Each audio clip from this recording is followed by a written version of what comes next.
The year was 2955. In the endless war against the Vandul, the UEE Navy hungered for ships to replace the fallen. The factories howled at full steam.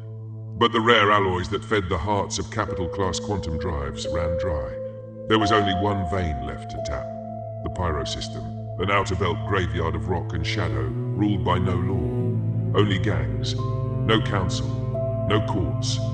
Only the rule whispered by those who survived there: whoever has the most guns wins. To take the materials without bathing Pyro in fire, the UEE tried something different: talk. They summoned the Reapers, an elite blade in a velvet sheath, to escort ambassadors into the dark. The Reapers were infamous, unorthodox, merciless, and some whispered too eager in the art of killing. But they understood the minds of Pyro's wolves. On January 17th, 2955, Checkmate Station became a stage. Leaders gathered. Words were meant to be traded. Instead, knives in the vents crawled toward the docks. A UEE RSI Polaris, an ambassador's anvil carrack, stolen in a breath. Blood on the decks, hostages bound in the cold. A day later, a trembling courier fled through the Stanton Gate with a message carved in fear: deliver warships, a fortune in a UEC, and weapons to Checkmate, and the hostages live. The UEE said no. Of 25 souls, only 5 survived. The ambassadors died screaming first.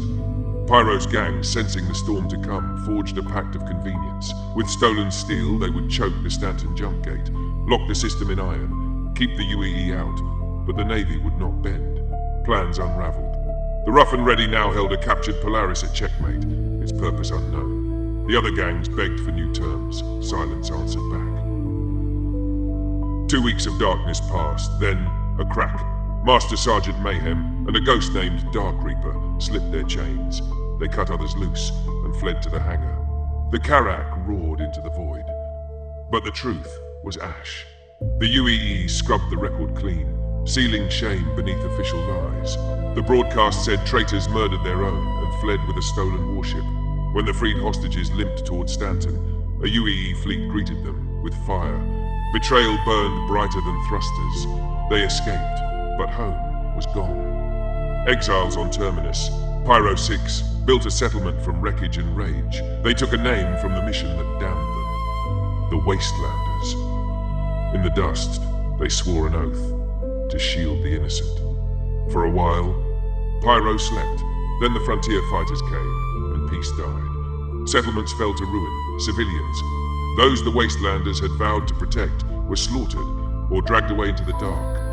The Wastelanders split. Some joined the Headhunters to strike first and strike hard. Others stood their ground, they're building walls with their bodies. The frontier fighters were too many to crush head-on, so the Wastelanders chose a colder path. Cut the heads from the serpent one by one and let the body thrash itself to death. The blood tally climbed. No parley, no mercy. The frontier fighters wanted only to watch Pyro's worlds burn, to snuff out light, settlement by settlement. Firm, resolute. So we fight, not for glory, not for flags, for Pyro itself. For those who cannot lift a rifle. Some of us hunt in the black. Some of us hold the line in the ash. All of us choose to stand for something, rather than live for nothing. And if we perish in this war, then let our names be carved into the stone and silence of Pyro, so that even in the dark, the guilty will remember why they fear the night.